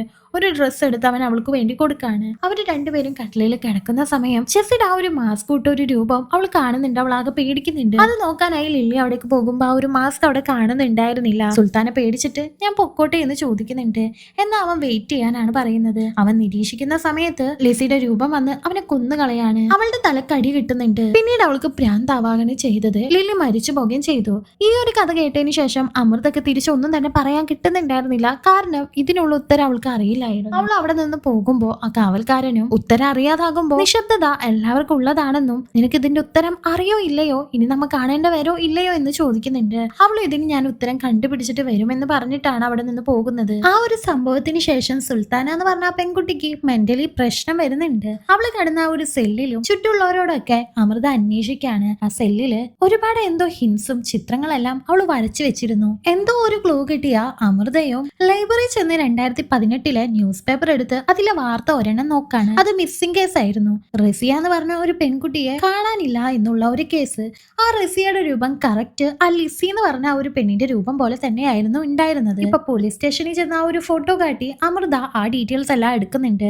അവൾക്ക് എന്തോ വലിയ ഹിന്റ് കിട്ടിയിട്ടുണ്ടായിരുന്നു. ഇപ്പൊ ആ ഒരു കാവൽക്കാരനെ കാണാനായിട്ട് അമൃത പോകുന്നുണ്ട്. അതിന്റെ മറുപടിയും അവൾക്ക് ലഭിച്ചിട്ടുണ്ടായിരുന്നു. ആക്ച്വലി ലിസി എന്ന് പറഞ്ഞ ആ ഒരു പെണ്ണ് റസിയ എന്ന് പറഞ്ഞ ഒരു മുസ്ലിം പെൺകുട്ടിയായിരുന്നു. അവളുടെ അവസ്ഥ കൊണ്ട് പ്രോസ്റ്റിറ്റ്യൂഷൻ വർക്കാണ് ചെയ്തുകൊണ്ടിരുന്നിരുന്നത്. അങ്ങനെയാണ് ഒരു ദിവസം ലില്ലി ഈ റസിയെ വന്ന് കൂട്ടിക്കൊണ്ടു പോകുന്നത്.